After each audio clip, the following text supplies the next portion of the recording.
Bonjour, on se retrouve pour cette nouvelle vidéo. Je vous emmène avec moi en Normandie, dans le nord de la France, où j'ai passé quelques vacances.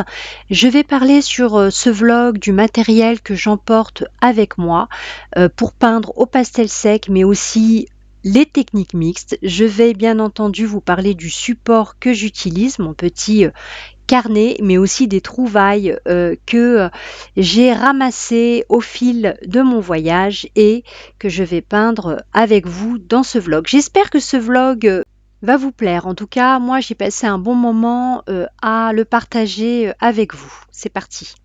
Notre séjour débute à Cherbourg où nous avons fait une pause gourmande sur la célèbre place du théâtre où j'ai esquissé mon café gourmand et surtout la fontaine représentant la place.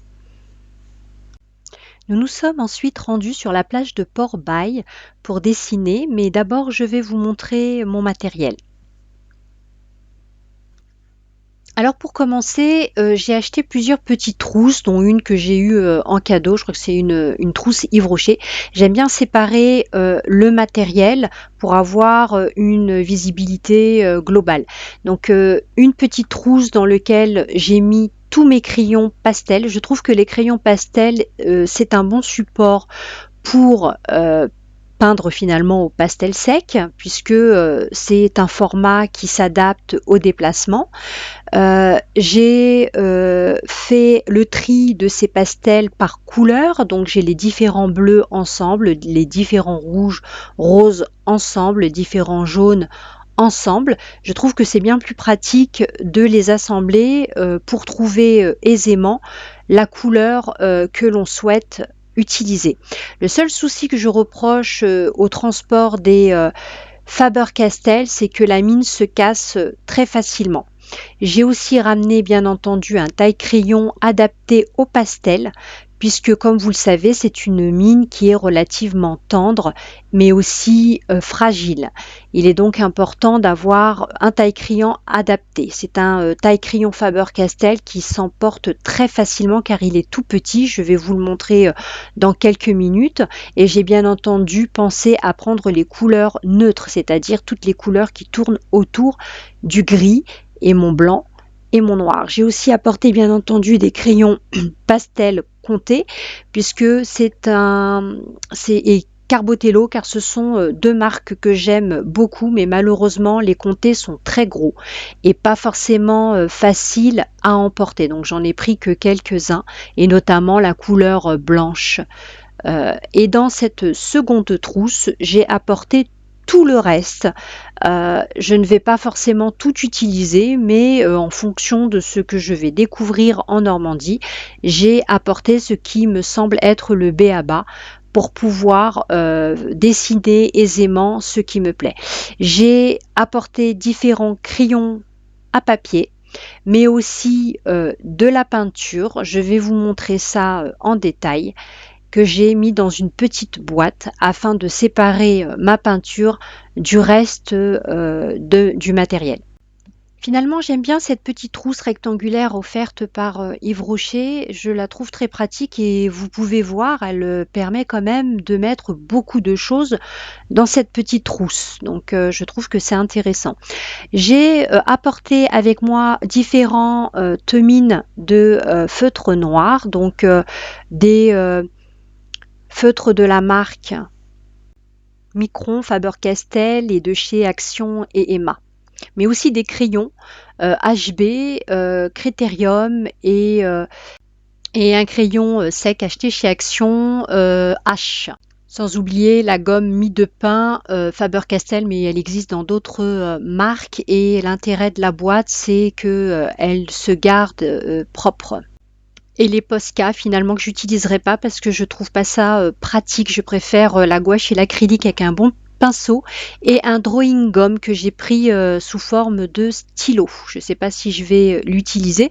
Par contre, je vous conseille de prendre un petit pinceau avec un réservoir d'eau. Donc moi, je l'avais déjà rempli avant de partir. J'en ai pas besoin de plus puisque j'utilise essentiellement des crayons et des feutres qui sont aquarellables. Je vous rappelle que les crayons pastels peuvent s'utiliser aussi avec de l'eau pour faire notamment vos fonds. Donc n'hésitez surtout pas à les utiliser comme ça. Un ou deux rouleaux de scotch adhésif de neutre si possible, une petite règle comme cela qui vous permet de faire des angles mais aussi des traits et qui se plient aisément, le fameux petit taille-crayon Faber-Castell blanc que vous voyez sur le côté. Et puis une gomme. Alors cette gomme, elle est pas mal, hein, Tombow. Elle ne fait pas du tout trace, elle efface bien et je trouve qu'elle ne fait pas trop de saleté sur le papier. Et j'ai découvert il y a un petit moment à un salon et au Japon d'ailleurs, parce que j'ai été au Japon il y a quelques années, les feutres Tombow, qui sont des feutres aquarellables que l'on va utiliser ici, et une petite gomme mono qui permet bien éventuellement d'utiliser la gomme comme vous utiliseriez un crayon blanc. Voilà. Et puis des trombones pour fixer les feuilles afin qu'elles ne s'envolent pas. Et l'indémodable fusain noir, c'est vraiment un médium que j'aime beaucoup et que je vous conseille d'avoir. C'est vraiment naturel et ça permet de faire de très jolies peintures. Je vous montre ce que j'ai fait d'ailleurs dernièrement avec. Si vous me suivez sur le site L'Art du Pastel by Esthé Instagram, vous pouvez voir les différentes peintures que j'ai réalisées. Et j'ai sélectionné dans une petite boîte de chocolat, donc pour pas tout prendre avec moi, quelques godets de peinture aquarelle Curetac. Donc c'est une peinture que je trouve très très proche de la gouache. Je trouve que les couleurs sont relativement mates et pas forcément trop lumineuses. Donc c'est intéressant à utiliser. Je trouve qu'elles sont plus faciles, ces peintures à utiliser, que les autres marques en aquarelle. Donc mon fameux petit carnet d'aquarelle, j'aime beaucoup les formats paysages puisque je suis paysagiste, donc c'est beaucoup plus pratique pour moi. Et c'est un papier en cellulose, ce n'est pas un papier en coton. Je vous conseille bien entendu, si vous êtes aquarelliste, d'utiliser du papier coton, mais pas lorsque vous voyagez, parce que le papier coton met beaucoup plus de temps à sécher. Et c'est bien compliqué d'attendre le séchage sur un tel papier si vous êtes en déplacement et que vous souhaitez peindre sur le vif. Voilà, donc c'est un carnet qu'on trouve au Géant des Beaux-Arts. Si vous avez suivi mes vidéos, vous pouvez le trouver sur le colis que j'avais reçu de Jackson Supplies, dans lequel j'avais acheté et montré ce carnet. Bon allez, on a assez parlé matériel, je vous emmène sur la plage de Port-Bail et puis on va faire une petite découverte ensemble et on va peindre ensemble ce joli paysage. C'est parti. Alors en me promenant un peu sur la plage et en regardant autour de moi, j'ai découvert ces jolies fleurs violettes au loin, donc qui poussent directement sur les dunes avec les pierres. Et j'ai demandé à mon mari de m'en récupérer une. J'avais jamais vu des fleurs pareilles. Elles ont comment un aspect un peu plastique, on dirait des fausses fleurs tout simplement. Et l'odeur est incroyable. C'est une odeur de jasmin mélangée à du lilas. J'avais jamais senti une telle odeur et on a vraiment l'impression de sentir une savonnette. Je vous montre ça de suite. Je la récupère. Mon mari a eu la gentillesse d'aller la chercher pour moi. Et comme vous pouvez le constater, vous voyez les pétales, elles sont très brillantes. Le tronc est très épais. Donc on a l'impression un petit peu comme les cactus mais sans les piquants et vous avez de très jolies couleurs et c'est vrai qu'on a vraiment l'impression d'avoir quelque chose en plastique, vous savez une fausse fleur voilà donc je vais la dessiner avec les feutres Tombow. Ce sera l'occasion de les essayer. Ça fait très longtemps que je les ai jamais. Il y a beaucoup de couleurs que j'ai pas utilisées ou je les ai surtout utilisées pour faire des écrits de la calligraphie. Donc on va essayer ça ensemble. Mais on va d'abord commencer avec notre peinture de plage, d'autant plus que là on a quelques touristes qui sont venus faire de la voile. C'est l'occasion de les intégrer à notre petite peinture.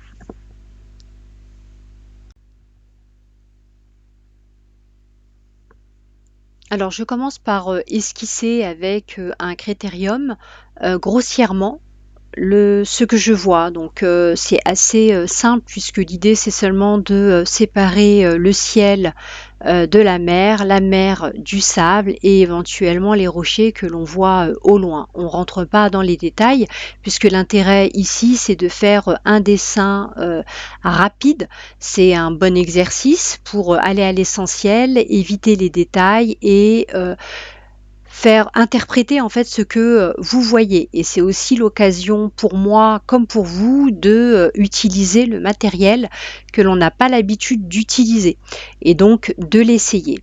Vous avez en face l'île de Jersey, c'est ce que vous voyez en sombre que j'ai dessiné brièvement avec un crayon bleu marine, et je fais, ma mer avec un bleu qui tire un petit peu sur du gris.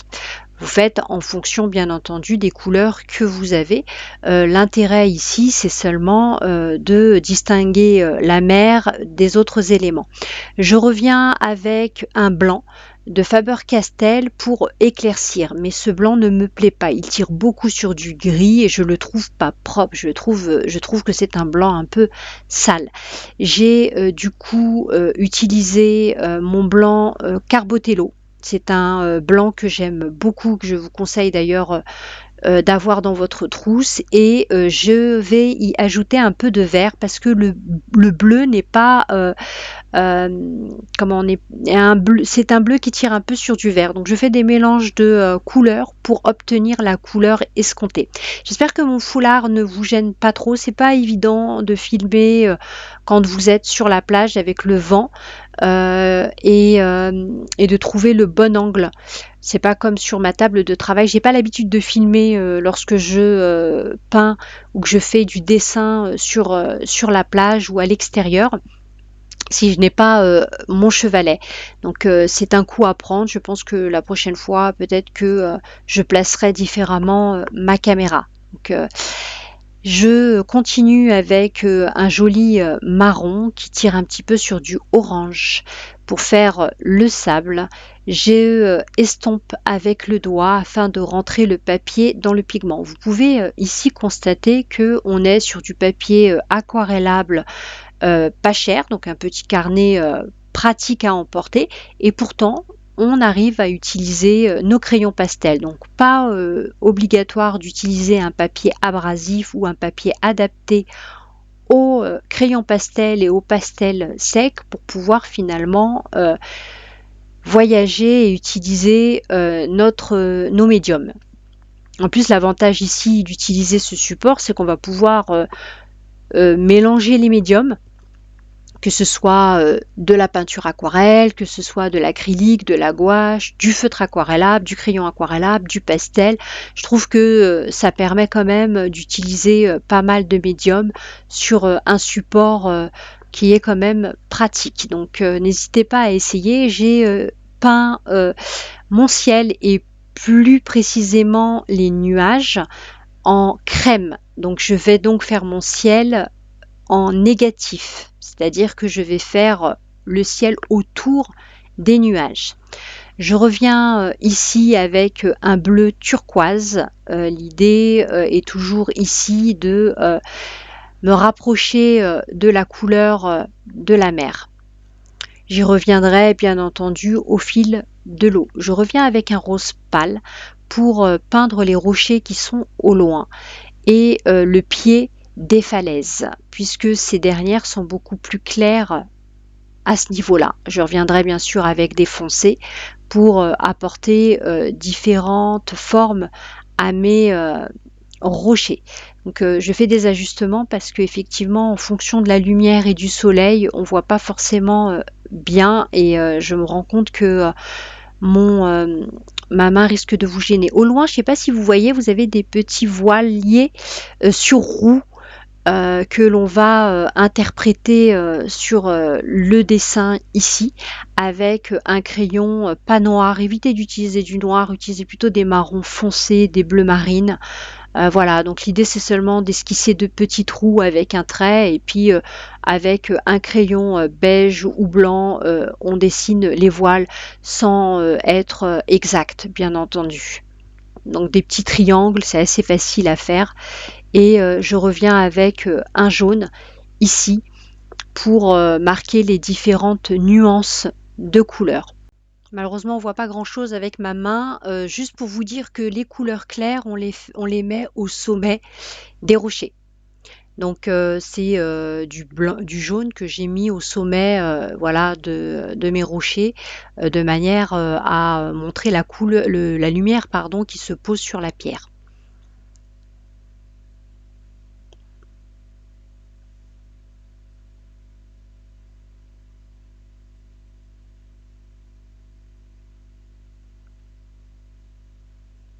Là, c'est mon fameux crayon blanc Carbotello que j'aime beaucoup. Il est, je trouve pas mal. Vous voyez, hein, je suis en train de mettre du blanc Carbotello sur les rochers et ça commence à prendre. On commence à voir les nuances du rocher. Je trouve ça très intéressant. Il faut bien sûr jouer avec les ombres et donc les sombres pour pouvoir apporter une trois dimensions et donc différentes couleurs et tons et donc avoir une forme qui soit beaucoup plus proche de la réalité. Il y a une flaque, enfin comme une flaque d'eau au milieu du sable que l'on va ici bien entendu reproduire. Donc n'hésitez pas à venir avec un bleu un peu gris et puis apporter un petit peu de lumière autour avec des jaunes. N'hésitez jamais à expérimenter, à utiliser des couleurs vives pour vos peintures. Vous ne perdez jamais rien à utiliser ou expérimenter. On peut toujours revenir en arrière en gommant avec une gomme mi-de-pin. Je vais vous laisser regarder ce tuto en musique. Je vous retrouve à la fin de cette vidéo qui est bien sûr le début de nombreuses vidéos de mon parcours en Normandie. Je pense que ça va vous plaire car c'est très varié ce que je vais vous proposer dans les prochaines vidéos sur toujours le sujet de la Normandie. J'ai découvert pas mal de choses intéressantes, quelques petites pépites. Je pense qu'il n'y a pas grand monde qui connaisse. Ça sera intéressant de vous montrer ça dans les prochaines vidéos. En attendant, n'hésitez pas à vous abonner pour être notifié des prochaines vidéos que je publie en général le vendredi. Mais il m'arrive de publier à d'autres moments en fonction, bien entendu, du temps que je dispose. Donc en attendant, je vous souhaite une bonne pratique et puis je vous dis à tout de suite à la fin de cette vidéo.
Et on poursuit avec ce petit bonus en plus du vlog de cette petite fleur ramassée en bord de mer que je dessine ici avec un pastel violet de la marque Faber-Castell et différents roses comme je vous avais montré en début de vlog. Je les ai réunis avec un petit élastique. Ça me permet comme ça de trouver aisément les couleurs dont j'ai besoin, donc tous les roses et les violets ensemble. Donc je fais un mélange de plusieurs couleurs parce que je n'ai pas la couleur exacte pour pouvoir après estomper et revenir avec des couleurs plus vives.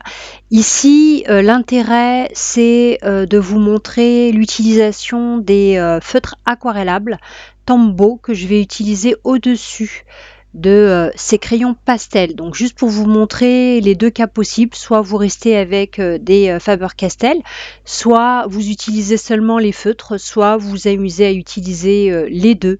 Comme vous voulez, le résultat reste le même, hein. En général, les feutres couvrent le pastel. C'est juste que je voulais voir et utiliser les différents médiums pour essayer les différentes couleurs de la palette. Il y a beaucoup de couleurs hein, vifs, rose, violet, rouge, jaune, pétanque. J'ai pas l'habitude d'utiliser et c'est l'occasion de les utiliser ici. J'aime beaucoup ce vert.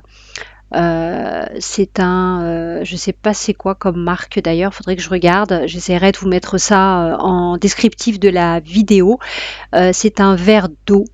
J'aime beaucoup. Il est très naturel et il permet de faire sans problème le centre de la fleur. Donc c'est intéressant, je trouve, de dessiner ce que l'on trouve au gré de nos balades. C'est facile, abordable. Tout le monde peut le faire, ramasser des coquillages, des jolis petits cailloux, des fleurs ou tout simplement les prendre en photo et le sable, pourquoi pas, et essayer de peindre tous ces éléments que vous avez autour de vous. Donc là, j'ai estompé, je reviens avec un violet un peu plus foncé, donc plus vive, pour que on ait une couleur qui se rapproche de la fleur. Mais pareil, vous faites en fonction de ce que vous avez. Après, vous pouvez très bien venir qu'avec des couleurs foncées et un blanc pour les éclaircir. Comme ça, vous avez différents tons en fonction de la teneur en blanc que vous allez mettre sur votre dessin. Je reviens avec ce joli rose qui est un vieux rose. J'aime beaucoup ce rose d'ailleurs pour faire apparaître les pétales qui se détachent les unes des autres. Donc vous voyez à peu près ce que ça donne. On est venu avec différentes nuances de rose, avec du blanc, avec des violets pour apporter différentes couleurs. Et après, on s'amuse à aller un petit peu dans tous les sens puisque, comme vous avez pu le voir, les pétales ne sont pas toutes rangées et de même taille. Je reviens avec mon fameux vert que j'aime beaucoup. C'est un vert qui est relativement neutre, hein, vous voyez, ça donne un joli cœur entre la pétale et le centre de la fleur. Je vais ensuite revenir avec des feutres pour vous montrer ce que ça donne avec les Tombow. Alors l'avantage des feutres japonais de la marque Tombow, c'est que ils ont des couleurs très très vives et là je trouve que c'est intéressant parce que cette fleur a justement des couleurs au niveau des pétales qui sont très vives, très lumineuses et on a besoin de ce type justement de couleurs pour reproduire cette fleur. Donc je vais utiliser le violet de la marque Tombow essentiellement. Donc vous avez dans ces feutres deux mines, une mine fine comme les crayons, les feutres que je vous ai montré noirs tout au début, mais vous avez aussi une mine qui ressemble à un pinceau que l'on trouve beaucoup d'ailleurs au Japon. Il y a des feutres de différentes formes et notamment si vous l'avez déjà fait ou si un jour vous avez l'occasion de le faire, le musée du manga situé à Kyoto et dans lequel ils vendent du matériel et vous trouvez justement ces fameux feutres avec cette mine pinceau, notamment noir, un peu comme les eyeliner que vous pouvez trouver dans les gammes de maquillage pour femmes. Donc c'est un feutre qui est agréable à travailler et à utiliser sur les différents supports. Donc là, comme vous pouvez le voir, il, euh, il s'applique facilement sur le crayon pastel, ce qui est rare. Quand vous allez utiliser un feutre d'une autre marque sur du crayon pastel, vous verrez que ça n'adhère pas. Et il a aussi l'avantage de être aquarellable. Donc j'aurais pu utiliser de l'eau si j'avais voulu, en commençant seulement avec la mine et puis en terminant avec de l'eau pour avoir justement cette nuance de foncé vers le clair. Voilà, mais là je vais continuer tout simplement à utiliser ce feutre, seulement ce feutre, pas d'eau, pour continuer à faire mes pétales. Donc très bon produit. Si je vous rappelle que je ne suis pas subventionnée hein, sur le matériel que je vous présente sur cette vidéo, dans la mesure où c'est du matériel que j'emporte réellement avec moi et que j'ai acheté et que je trouve intéressant. Donc je pense qu'il est toujours intéressant pour vous de connaître les différents usages des médiums et des techniques aussi que vous pouvez aborder avec ces derniers. Voilà. En attendant, eh bien, je vais vous laisser. Je vous laisse avec la fin de ce vlog. Je vous retrouve prochainement pour d'autres vidéos, toujours autour de la Normandie, avec des sujets très variés qui, je l'espère, vous feront plaisir. En attendant, n'hésitez pas à me dire ce que vous en avez pensé en commentaire sous la vidéo. Et bien sûr, à liker, ça fait toujours plaisir. Je partage ici gratuitement. Je vous remercie. À plus tard. Au revoir.